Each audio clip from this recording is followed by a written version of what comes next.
Good evening, everyone. I'm Kevin Mullin, Speaker Pro Tem of the California State Assembly, and very proud to represent San Mateo County in the Assembly since 2013.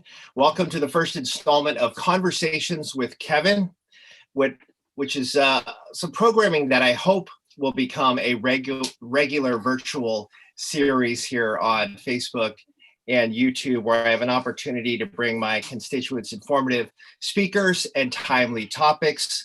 And I want to welcome my very first guest, my inaugural guest, and that is my state senator, Josh Becker, newly elected to the state Senate and was sworn in not too long ago to represent San Mateo and Santa Clara counties in the California State Senate, succeeding our good friend Jerry Hill to that seat, Senate District 13. So, Josh, welcome to Conversations with Kevin, and it's great to see you.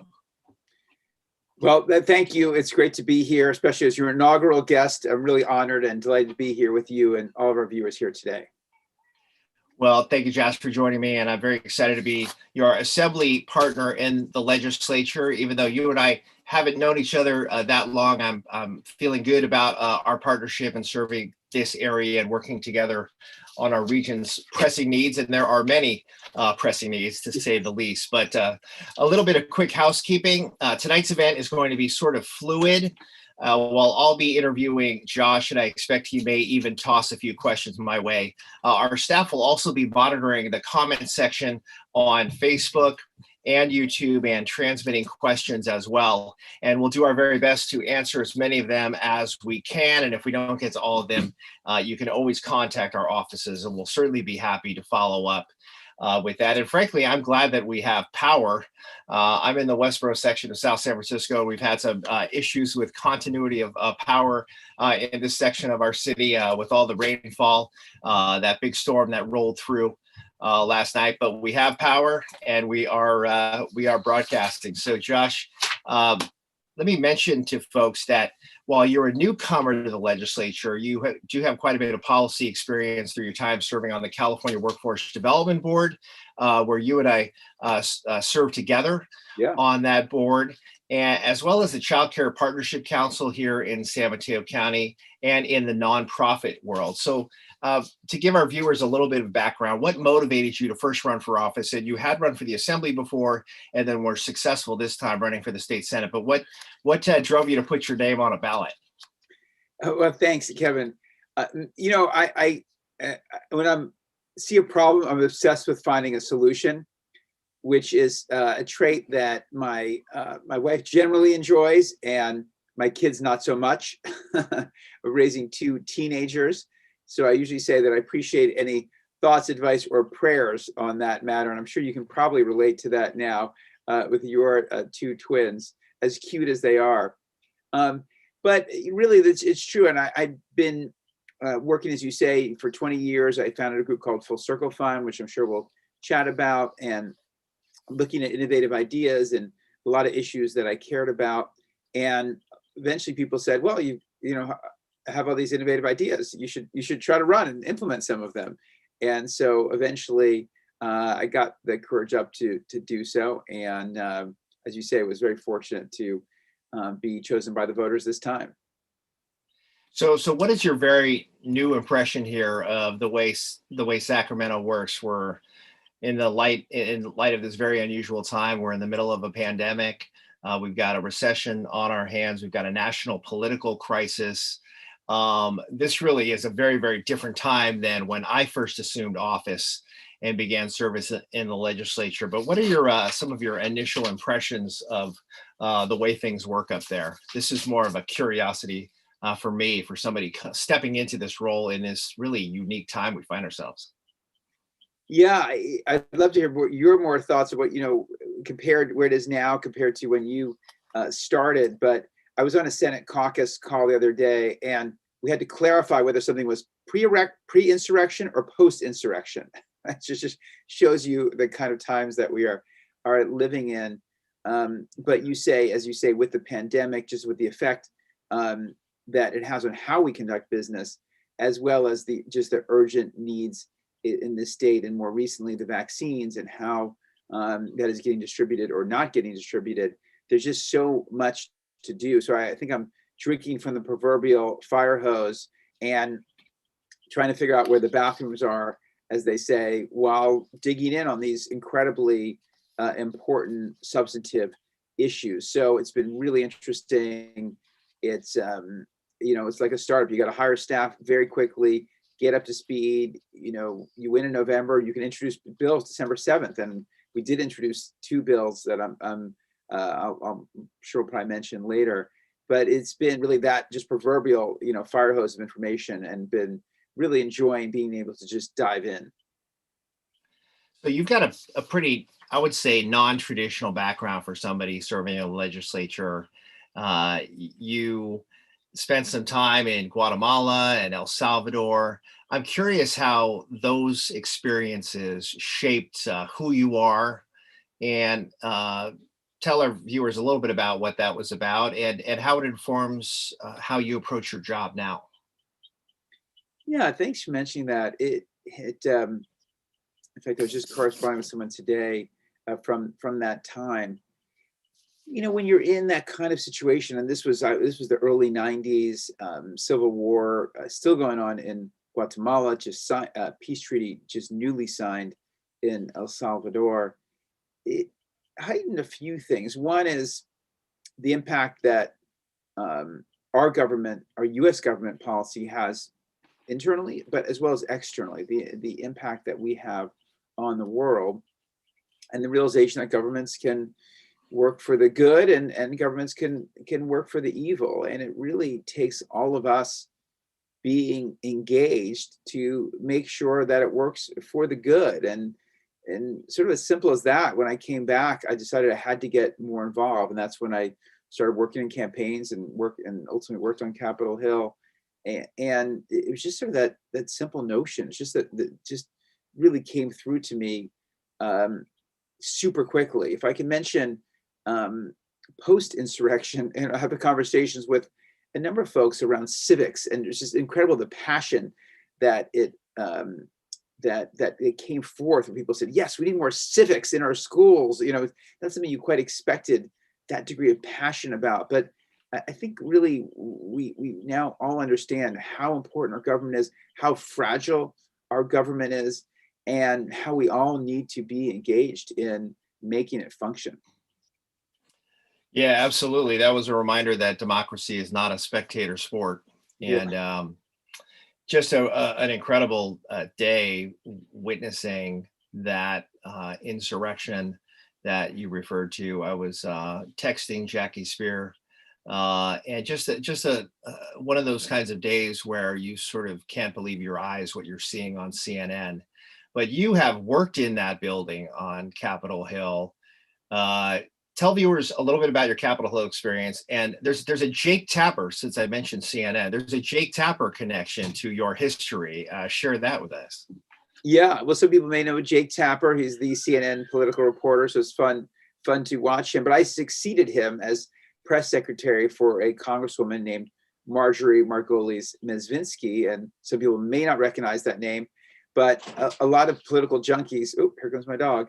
A lot of political junkies do remember her name because she was the deciding vote for Bill Clinton's budget in 1993. And people who may remember, it's just the last time we substantially raised taxes. We raised taxes on the wealthiest 2%. And we actually had budget surpluses and economic growth, I might add, contrary to what the Republicans were predicting would happen at that time. But what was interesting is she represented this district. She was the first Democrat in 116 years from the suburbs of Philadelphia, where I grew up. And so she said she was going to vote against it because it's a very fiscally conservative district. And ultimately came down to she was the deciding vote, and she had to decide. And she said, you know what, this is the right thing to do. I'm going to vote for it. And I think history proved her right. It was the right thing to do, but she did end up sacrificing her seat. So to me, it was a real lesson in both, number one, the power that one person can have, one vote can have. And secondly, the courage. It's a role model, the courage that it takes to take that vote at that time and to do the right thing. But lastly, as you referred to, it's also, the power of relationships. So this was 28 years ago. So Jake was, son of a dentist from suburban Philadelphia, got to start doing press on Marjorie's campaign and then became her press secretary. And our re-election was run by Amy Walters, which I don't know if that name's familiar, but my family watches the News Hour on PBS regularly, and she's the political analyst from the Cook Report. So from our little campaign way back when. So anyway, just a little piece there too about the power of relationships and how long life is and paths intersect in interesting ways. Yeah. So who are some of your political role models as electeds that you've admired and followed over the years? Yeah. Interesting question. Because I, as you can see from these books, many of these are from my book club and sometimes multiple book clubs.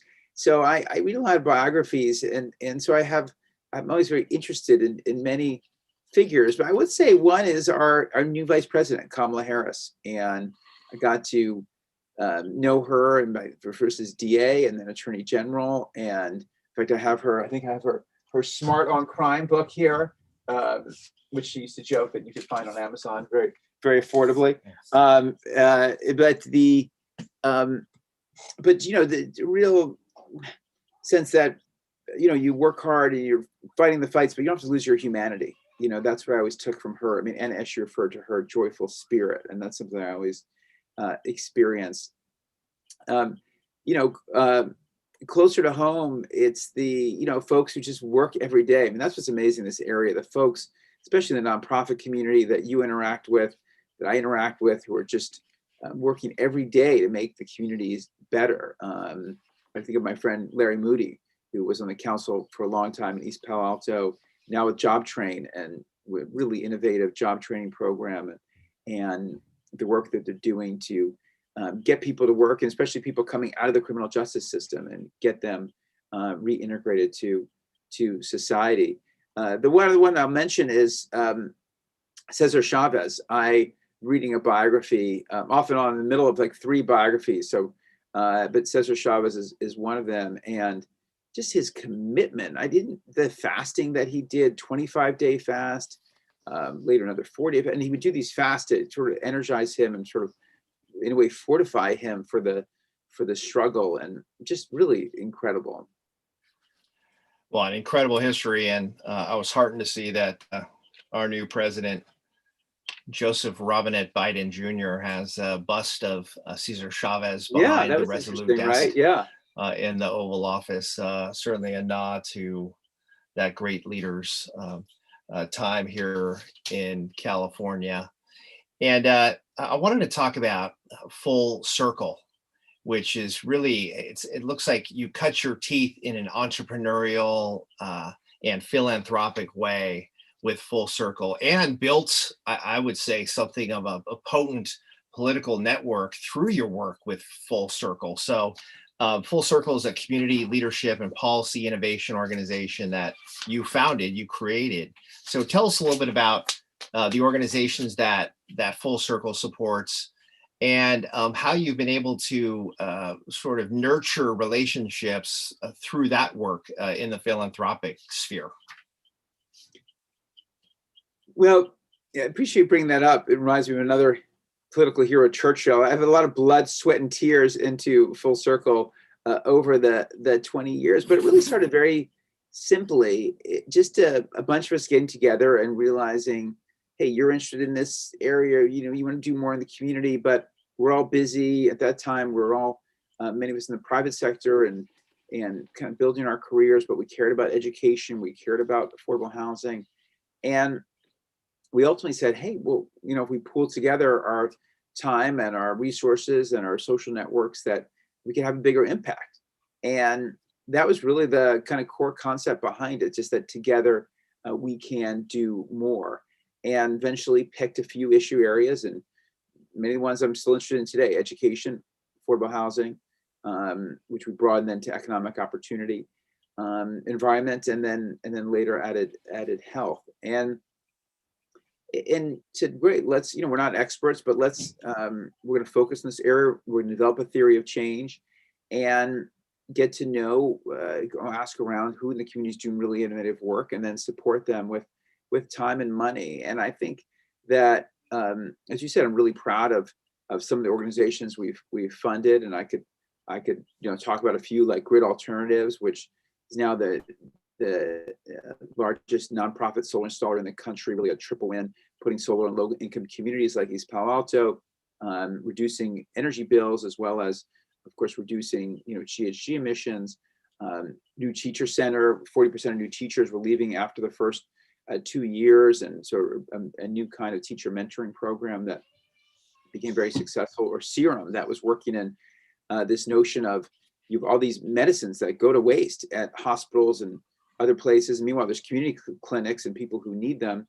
And so if you could find the right kind of donation mechanism while before they expire, and they've now fulfilled 1 million prescriptions, through that. And there's some kids out of Stanford, and we're able to be involved in that early on. So, a number of fun things that we've gotten to experience. But again, it was that fundamental notion that, hey, let's pool our time and money together. Again, very much like a book club, right? I like to read. I want to read books, but if I build a community around it, I'm more like, and there's some accountability, I'm more likely to do it. And so I love that kind of giving circle approach, and putting that kind of community around giving back. And it's been really fun, as you say, and you build a community around like-minded people when you do something like that.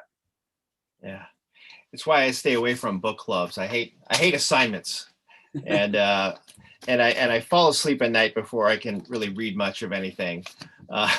Trying you to probably can do it on your own, though. You're a self-starter. I need that, like, accountability. Accountability is a good thing, and there's plenty of accountability in Sacramento. I'm sure we'll get some tough questions from our audience in just a bit. But I wanted to mention, you talked about introducing a couple of bills. On December 7th, you introduced SB 67, an effort to accelerate California's drive toward 100% clean energy and carbon neutrality, and then a companion bill, SB 68, which is aimed at reducing emissions and the use of fossil fuels in structures by making it easier to create all electric buildings. Both of these bills clearly demonstrate your commitment to climate policy. I'll put a plug in for a climate resiliency bond that I'm again going to be joint authoring. So a lot of action on the climate resiliency front, the transition to clean energy. The governor is now becoming more vocal about this, but what will it mean? We'll certainly allow you to talk about those two bills, but having a Biden-Harris administration in Washington, a California-friendly administration where climate policy is going to be at the top of the agenda, what can that mean for California as we embark on some of our own ambitious efforts here in the state? I think you mean a lot. I mean, it's like, every day is Christmas. You open up, the newspaper or online, and there's another new executive order around climate and the environment. So it's super exciting. On the other hand, we know, if Joe Manchin is, for example, is the deciding vote in the Senate, it's still going to be really hard to get meaningful climate legislation done. I found a Clean Tech for Obama, and we actually had the House and Senate in 2008, 2009, and ultimately could not get meaningful climate legislation done. So it's amazing to see what's being done with an executive order and some of the appointments, and including some of the California people. I was told that Jennifer Granholm actually lives in our collective district, and is now our new energy secretary, or will be soon. So that's all super exciting, but it's clear that we are going to have to continue to lead. And thank you for all that you've done on electric vehicles, on climate, and especially on sea level rise, where you've really helped lead the effort for our region. And it's just so important. And we really appreciate folks like Dave Pine at the county level working on that, and the work that you've done. But again, we are going to have to continue to lead the country. And SB 67 is really an attempt to do that. We're about 55% clean energy now, which is tremendous. But how are we going to get to 100%? From 55% to 100% is not going to be easy. And really, to get there, we're going to have to invest and get clean energy at the difficult times of day. So we're talking about the winter peak, where we are right now, that 4 to 9 slot when the sun's gone down. And we have to create the right policies and the right frameworks to incent investments in clean energy or in demand response, either getting clean energy on the grid or taking load off the grid during those times, just like we did in California with the original RPS and with the Million Solar Roof Initiative. Solar the cost has decreased 70% in the last 10 years. We now have 250,000 people that work in solar across the country. By the way, only about 53,000 who work as coal miners. About 40% of all new electricity on the grid is from solar. So we've done a tremendous job in lowering the cost of solar. And that's great. And again, now we need to invest in the times of day when solar's not, sun's not shining or the wind's not blowing. And that's really what SB 67 is about, is setting that framework so that we can get to true 24/7 clean energy. As you know, our CCA, our community choice aggregator, where many of us now get our electricity from, Peninsula Clean Energy, they have that as a stated goal to get to 24/7 clean energy, and they're working towards it. But this would create that framework now for the rest of the state. And 68, if I can mention it, too, is really about this move to electric buildings. And the goal is, again, just like we had 1 million solar roofs, we put policy in place to get us there, which we achieved in 2018. We want to create policies in place to get to 1 million electric buildings. And the first step there with 68 is having electric ready homes. And there's really two parts to that. One, there's a lot more that can be done with current electrical panels that people currently have in their homes than they realize. And so we have some education around that. And then secondly, making it easier when you do want to upgrade to have electric ready homes, so that if you need your furnace breaks or you need a new water heater, it's not a prospect of waiting 3-6 months from the utility to get around to serving you to allow you to go an electric model, which of course you can't wait that long. So we want to create these electric ready homes. So Josh, just on the question of climate, we had a comment come in about the importance of restorative land management, the role that restorative land management can play in climate change mitigation, but climate change reversal. So just wanted to recognize that. If folks have comments or questions, they can post them on the comment section of Facebook and YouTube. So if you want to talk about that, Senator. Well, I'll just say, very interested in that, and regenerative agriculture is a really interesting area. And there's some state, I was doing some interesting things to incent cover crops, and I think there's more that we can't do there. And a question came in, Josh. It says Jerry Hill had your predecessor, Senator Hill, had there ought to be a law where there's solicitation from constituents. Are either of you interested in doing something similar? Well, Josh is brand new. I've been in the Assembly since 2013. I have not done there ought to be a law as a formal sort of a contest in the district, but we have introduced a number of bills that were generated by constituents. And constituents routinely come up with bill ideas. We just haven't made a contest of it, but our door is always open to hear ideas from constituents. And we're in that bill introduction period right now. It is a little different this year. I don't know how the Senate's approaching it, Senator, but I think with the pandemic, there continues to be a focus on scaling back the legislative agenda to really focus on some of the really super pressing issues. We'll be dealing with a budget bill tomorrow on eviction protections that both houses will be entertaining. But Josh, any thoughts on there ought to be a law contest and keeping that tradition alive in Senate District 13? Yeah, well, fortunate to have a number of staffers from Senator Hill's team that have remained, and we were definitely discussing it. So I think you can look forward to that in the future from our team. Excellent. And I wanted to ask you, you had a vaccine town hall, and I was not able to watch your town hall, but certainly there have been numerous questions about the vaccine rollout, the patchwork nature of this through the various healthcare providers versus what the county of San Mateo is able to do with the indigent population and the Medi-Cal population. A lot of confusion out there. The state is, the governor and his administration are sort of trying to assert their authority to bring a little more coherence, I think, to this vaccine rollout. And there's going to be some news on that in the next couple of days, as a matter of fact. But what was the response from your constituents about what they're experiencing here in their attempts to get the COVID-19 vaccination? Yeah, well, you and I, we could spend the whole hour and a half on vaccines. There's nothing more important. The vaccines are really the shining hope for people after just a horrible year, and it's been just a little over 1 year before the first case occurred here, and so it's a shining hope. And if we're seen as fumbling it, it's unbelievably distressing, to people less concerned about themselves, but we really see it in terms of a loved one, a parent, and they're just trying to get a parent or a loved one signed up for the vaccine.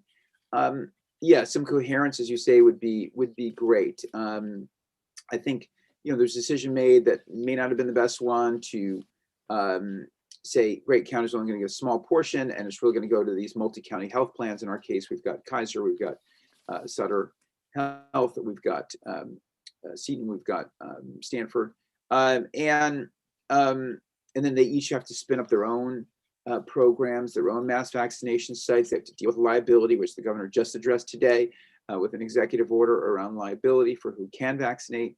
And the counties really, which I think were best positioned to do mass vaccination, ultimately had very little authority. They could only just say, hey, we can offer this. And I think, as you and I both know, San Mateo County, I think, has done a really terrific job, and Mike Callaghy and the team, and Dr. Morrow and others, and Dr. Chabra on the town hall. But I think the mass vaccination, where they identified the event center right away, they've spec'd out places like SFO as well. But getting the event center up and running is great. But again, they only have authority over a very small population to vaccinate. So I think giving the counties more ability, more control, and more information over that process is really positive. We're fortunate to have folks. I know Sutter Health is taking advantage of the event center and rolling that out. And the other the other health plans do seem to now be vaccinating. Kaiser got less in its allocation. No one really knows why, and we're trying to help with that. But yeah, the balkanized nature of the distribution, which of course we don't. When we talk about the federal role, the federal sending supply directly to CVS and Walgreens for the nursing home population, which again is another source that people just don't have a lot of information on. So I think a number of issues with the rollout that they're now trying to correct, but there's still a lot of confusion. And just because now someone can get vaccinated doesn't mean they can actually get an appointment. So most folks now are moving to 65 plus. As you know, some started at 75 plus, but most are now moving down to 65 plus. But the governor's announcement yesterday seems to indicate that teachers and other 1B priority folks can get vaccinated. But again, that's in theory. The question is, how's that going to play out at the local level? How are those folks actually going to get vaccinated? That's not clear yet. Right, and we continue to hear about supply issues, but there is a great deal of attention on this now from President Biden, pledging to add to the supply, and with the state taking a more active role, the administration in pushing that supply out and getting our numbers, our metrics to a better place in terms of the population being vaccinated. I know that this is a huge issue that people are focusing on right now. I want to make sure that I get to some of these questions that are coming in. There's a question, I assume for both of us. Do you support AB 562, the Healthy California Act that will provide single-payer healthcare in California? I'll take a quick stab at that. That bill has not moved forward because of cost concerns. Like the governor, I support single-payer. The question is, how do you get it done? How do you pay for it? I certainly support Medicare for all on the federal level. With Biden, Harris being elected, there's a push for a public option as a transition to a Medicare for all situation. This may be done more effectively on the federal level, so it covers all 50 states. We're in a different place now with a Democratic administration bringing attention to this issue.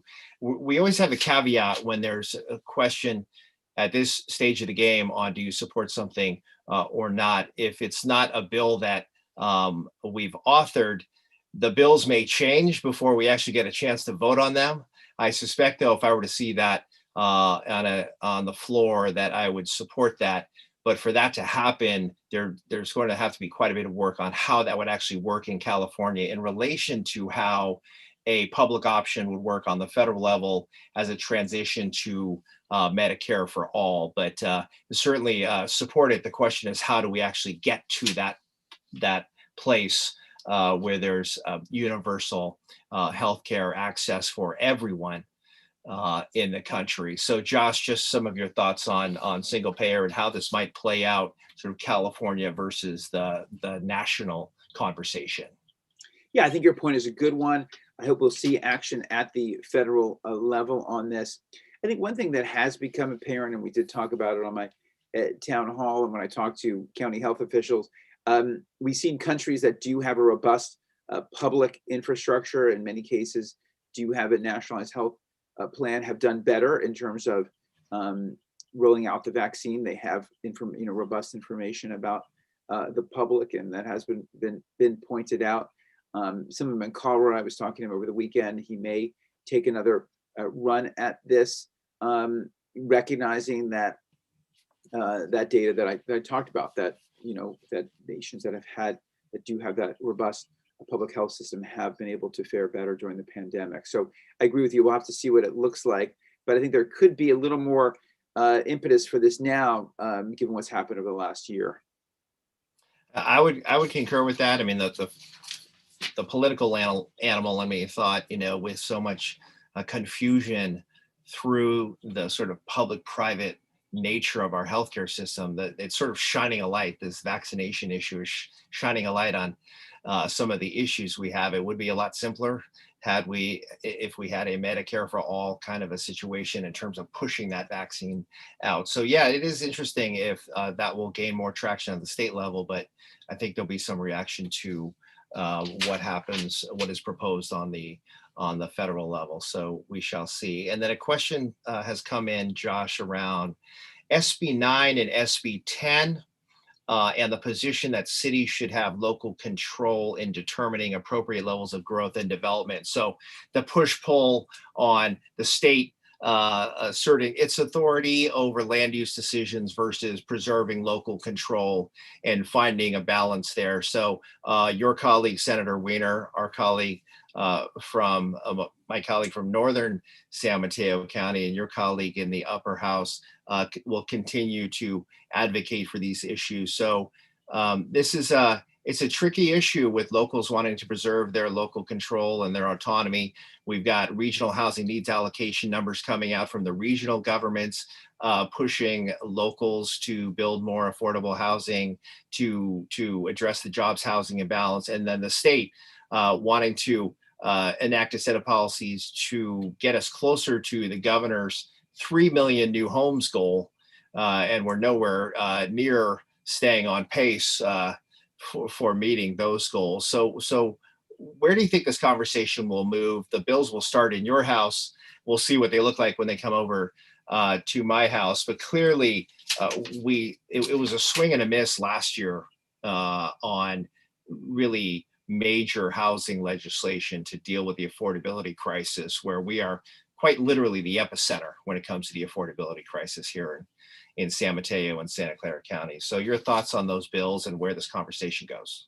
Yeah, well, our pro tem, our leaders, she's made this a focus. So I think there will be a push. I think it's, as you say, it's a we need to do something about housing prices, and particularly around affordable housing. And I think that's the area that we do need to focus on. When we lost redevelopment, and as well, we lost a lot of funding for affordable housing. And how can we make those projects pencil out? How can the state support affordable housing projects, because ultimately we need a peninsula that everyone can afford to live, right? I envision a peninsula with a thriving middle class, as I'm sure you do, and we don't want people pushed further and further and further out. At the same time, cities are, as they're saying, hey, we know where that building should happen, and with that regional housing needs allocation process, they're going to get the chance to just kind of step up and prove it and say, great, okay, here's where we want the housing to be built. But I do think that we certainly pay a huge amount of tax dollars out of our region. If you look at the top zip codes in the state, they're almost all from our region, and we need to make sure we're getting money back from Sacramento, particularly around affordable housing. Right. And on the housing front, I believe there's a question coming in just about the status of AB 15 and AB 16, the eviction protection legislation. I referenced that a little bit earlier. Those are a couple of bills to extend the eviction moratorium for COVID-related hardship that is being rolled into a budget bill. I don't want to get too inside baseball here, but because the previous eviction moratorium ends at the end of this month, we're taking urgent action. And because it's an quote unquote urgency item, it requires a 2/3 vote. So I expect that we're going to be voting on that bill. It's now in the form of a budget bill tomorrow on our floor of the assembly. I don't know, Senator, if you're going to be taking that up. I assume basically a deal has been put together by the governor and the legislative leaders. I think certainly the votes are there. There's an urgency here to extend the tenant protections through June. This is one of those scenarios where nobody's entirely happy with this. It's the nature of the so-called sausage making process when it comes to legislation. Tenants aren't thrilled with this.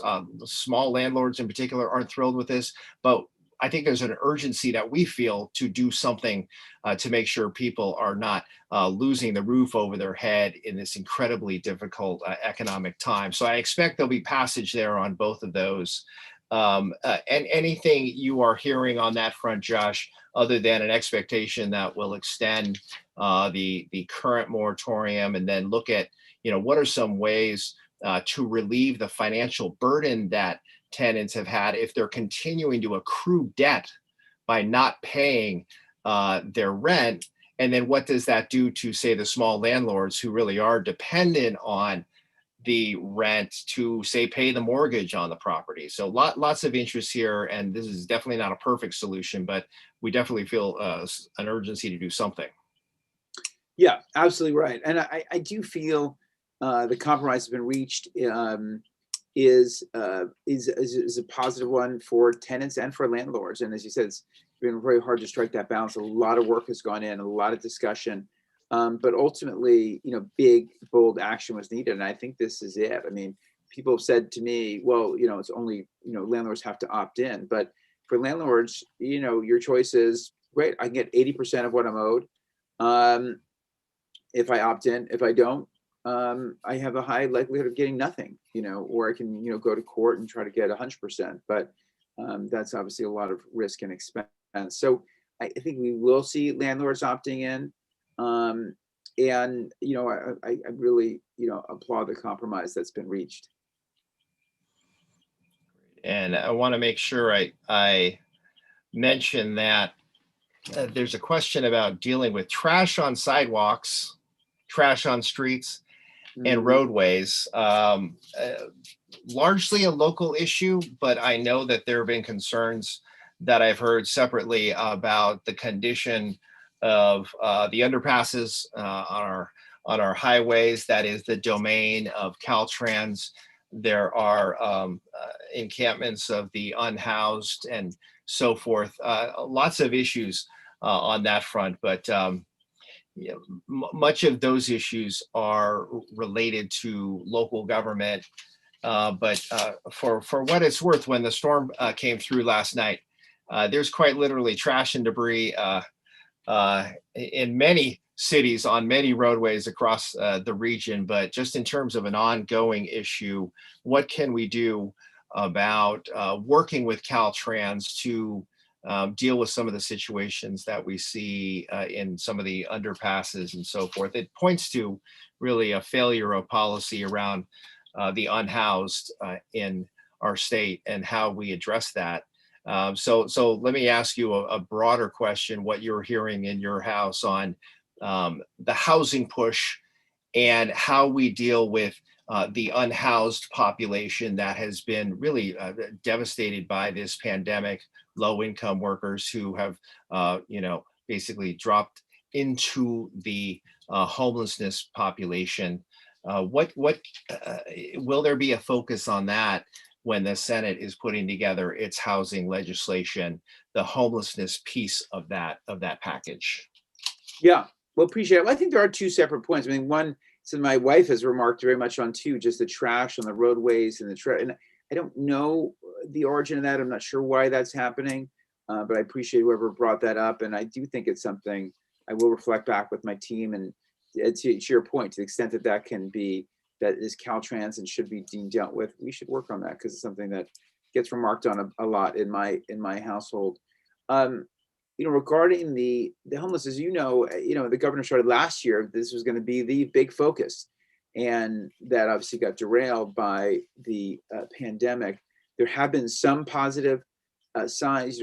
Project Home Key, I think it's about 6,000 rooms at last count, where they bought hotels and much cheaper to convert these spaces.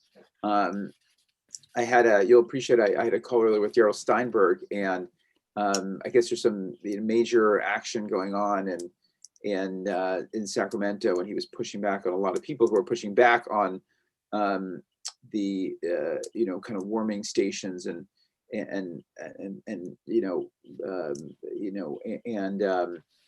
so anyway, he was just talking about how that had become a big issue, and he was actively engaging with people on. So, but we do. People want to see this addressed. They wanted to see it addressed before the pandemic. They want to see it addressed now, and it feels like in a wealthy state like California that we should be able to address this. We should be able to figure it out. We should be able to come up with solutions. We should be able to come up with enough housing. I know it's not easy, and the devil's in the details, especially at the local level. But I'm excited for the legislature to continue to address this. And a comment, given the increase in bicycling, what is available via grant funding at the state or local level? So that is going to have to be something we follow up on, I'm sure, to actually provide some links to some funding. I should probably be able to answer that question, and that my wife works for the Office of Sustainability in San Mateo County, and I know that they have been seeking grants from the state to implement bike ped programs on the local level. So we may have to follow up on that one. So we're coming up with. If I could say something on that one, Kevin, the one thing that's been pointed out to me by some of the bike activists here recently, called John Cordes, some others, there's not enough money anyway at the state level, but then it's also spread very thinly. So cities or communities tend to apply for a bike lane here, bike lane there, but they're not connected. It's not, no one's doing the holistic solution, which is really needed. And I think it's very interesting. If you read about Paris in the pandemic, they made more progress in 3 months than they had in 35 years towards making it a bicycle friendly city. And so the notion is that maybe we can create pots of money, essentially some challenge grants, essentially, where you could have localities, cities bid for a substantial pool of money, say call it $20-25 million, but they're submitting a holistic solution. Say, hey, we've made the tough decisions to come up with a comprehensive plan for our community. And then we're looking for that kind of funding at a comprehensive level, as opposed to a little bit here for this bike path and a little bit here to connect here. So that I thought was an interesting notion, and one that we should look at. Hold on, I'm going to close my door here because it's going to get a little loud with my family here in a All moment. right. I'll be right back. Hey, feel free to bring them in, man. Yeah, And they could ask you a question. I think They're probably better. They're better interviewers than me, I'm sure. No, So not why don't we true. do this? We've got about 15 minutes left, and I promised that I would allow a little bit of time for you to ask me any questions. And it's my show, so I was going to try to control this entire thing. But since you're my senator and I defer to the upper house, I will allow you 10 minutes to ask me anything you like. And then we'll, at that point, we'll see if we have any last minute questions from our audience, and then we'll let you go. I know you've got family there and have to take care of business at home, as do I. But Yeah. you're on the clock. You're on the clock, Senator. You got 10 minutes. All right, and only about 3 more Zooms to do tonight. Is that it? So, Yeah. well, you've accomplished so much in elections, in clean money, in sea level rise, as we talked about, in other areas. I mean, how did you decide what to focus on? When you were a freshman legislature, was that something you came in wanting to do, or did that some of those focuses evolve as you went? Obviously, you've got distinguished experience in the family from your father serving. So what was that like for you? Well, that's a great question. You're dealing with this even as we speak, I'm sure. You're going to have lots of organizations come to you and push you to carry a bill on their behalf. But you also need to make sure that you're carving out part of your legislative agenda for things that you are passionate about, things that get you out of bed in the morning. For me, that's elections and democracy issues, as well as climate and clean energy issues. So I always wanted to carry a set of bills. The question is, precisely what are we going to do? What are some of those solutions that you can find to deal with those issues? But on the natural, you're also going to be approached things that frankly you hadn't even thought about, but are really things that are actionable, changes that need to be made in law that you may not have previous expertise on. I think we're all sort of generalists by nature up there, given that we have to vote on thousands of these bills. And I'll speak for myself. I'm a generalist. I wasn't a teacher, for example, that had some expertise in education, like my father, who chaired the education committee. So it's a mix. And like we talked about tonight, you will hear from your constituents who say, hey, we have to make this change in state law, and you want to stay connected to folks in your district, of course. So you'll get this whole range of ideas. The challenge will be, given the nature of the way we're legislating right now in the pandemic, I frankly, looking at last session, underestimated the importance of in-person relationship building with your colleagues. There's so much lobbying that's done, lobbying of your colleagues to vote for legislation in person. And with the social distancing, there were large blocks of time where we simply could not be at the Capitol. It's really a different way that we're approaching this job in the pandemic. So I don't even really have a great roadmap for you as a rookie legislator, because it's a very different situation than when I was first elected in 2013. But I had a meeting before I was elected. I met with Bob Hertzberg, your colleague, Senator Hertzberg, and he said, hey, look, you're going to get pulled in all sorts of different directions. Probably 90% of your time as a legislator will be things that other people want you to do and are asking you to do. You need to carve out 10% of the things that you love to work on and you're passionate about, and really the reason you ran for office. So just keep that in mind to carve that out and make sure you're working on things that really get you energized, because you're going to need to be energized in the role that you play. So I hope that helps just a little bit. It does. And just listening to you makes me redouble. We're going to get to 100% clean energy. We're going to do it, and I'm working on it. I'm excited about it, and I appreciate that charge.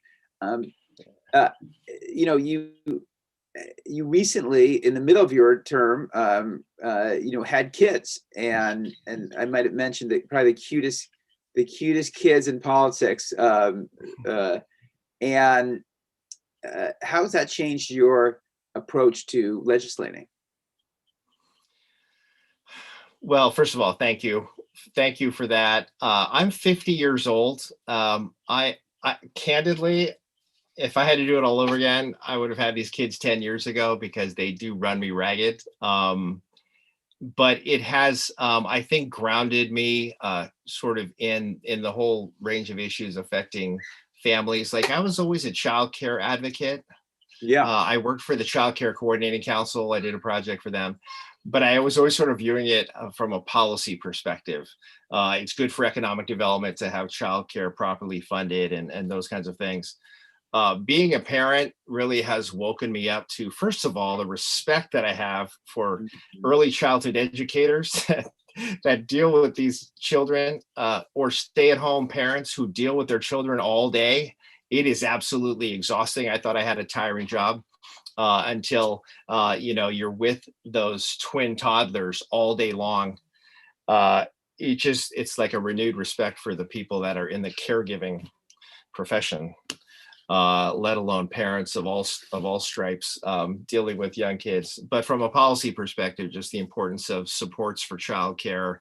It's incredibly expensive, and I'm also mindful. We live with my mother-in-law in South San Francisco, and she's a former early childhood educator. So we are blessed. We are truly blessed to be able to be with her, and she is incredible with these youngsters. If we didn't have the support system that we do, I don't know how we would do it. I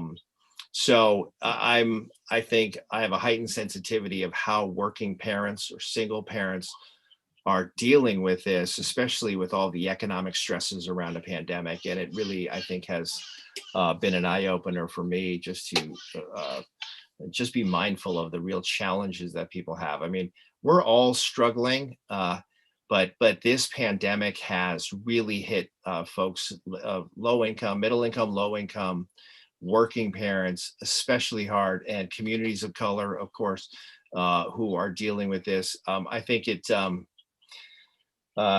being a parent has just heightened my sensitivity, maybe just on a whole range of issues. And it's a little hard to put into words, actually, but I think it's actually made me a better policymaker and maybe a more sensitive and intuitive person generally, which hopefully translates in policymaking.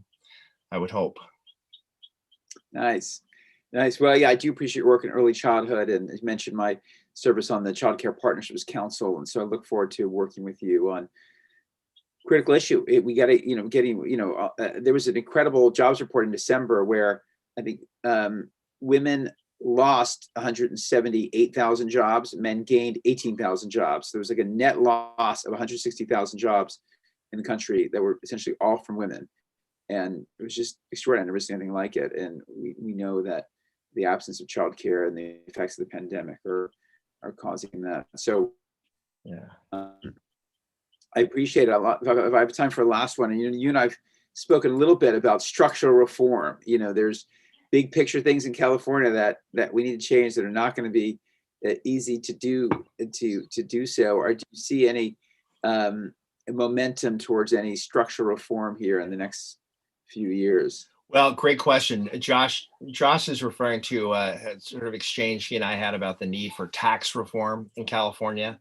And people always, I think their antenna goes up when they hear the word taxes, but we were just talking about the volatility of our tax structure in California, that we have an antiquated tax structure, whereas we have a service-based economy.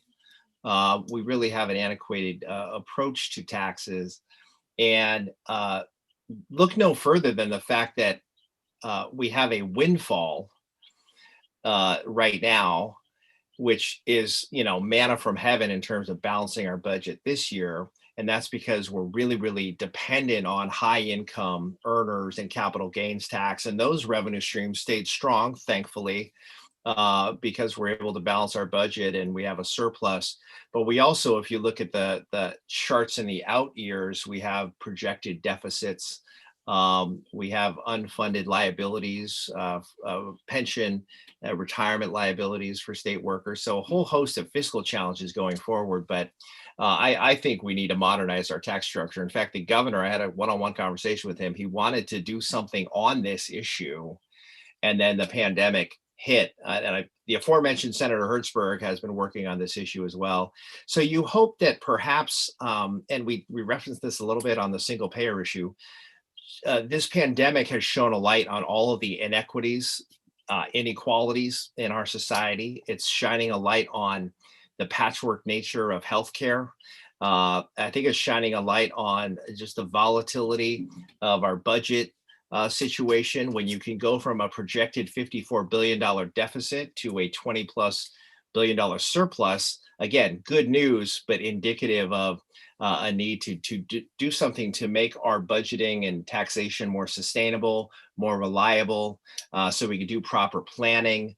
So my hope is that the governor, I'll get political for 1 second. I certainly hope there's not a recall, because that will draw all of the attention away from the really pressing issues we have confronting us. Hopefully that's not an issue. And the governor, who is an aspirational guy, he's an ambitious, aspirational person. You know him well, I know that. And he's accessible to the legislature. Sometimes he surprises us, but he's accessible via text. He's an accessible governor for legislators. My hope is that he sort of goes big and wants to do big structural changes. So when we're all done and we're all just passing through there, that we leave the state in a better place financially, a state where we have an economy for all Californians. I know that's what gets him up in the morning. That's what he's passionate about, is how do you build an economy where everybody's benefiting, not just wealthy income earners and, you know, those with tech skills, for example. We talk about those issues on the workforce board. So my hope is that, yes, this will lead to, if there is a silver lining on the pandemic, it really forces us to think in big terms. And hopefully with a administration in Washington that's also thinking big about climate and really how do you restructure the economy so everybody benefits. I think Joe Biden is at the end of his political career. This is like his career capper to be president of the United States. He's using all of that experience, kind of like Jerry Brown was really using all of that wealth of experience and knowledge of being in the political system for so long to actually do some big things. And so I'm hopeful that we'll come out on the other side of this pandemic with I think a renewed passion and energy to do some really big structural things that reorder the economy in a positive way for people. And let's hope that we come out in a better place when all is said and done on the other side of this, and are prepared to deal with the challenges that come. Yeah, I mean, it's a stark opportunity, right? We've got this surplus and we've got all these people in need, and we have to connect those two and build this more equitable economy that you refer to going forward. Yeah, you got it. Hey, Josh, we're coming up on the hour mark. I just want to thank you for taking the time to do this. Believe it or not, an hour of Senator's time is hard to find, and I'm going to let him get on the other Zooms he has tonight. But I want to thank you very much for being my inaugural guest, Josh. I'm excited about partnering with you going forward here. And thank you, everyone, for joining us. I'm sure we didn't get to all of the questions. Please contact our offices. We'll be able to get answers back to you if we didn't address them. I hope you found it informative. On Wednesday, February 17th, I'll be joined by Sam Sita and others to discuss the work being done to support small businesses. We didn't even touch on that, but we'll be spending quite a bit of time focusing on that issue going forward on Conversations with Kevin. So with that, thank you and good night, and we'll see you next time. Thank you.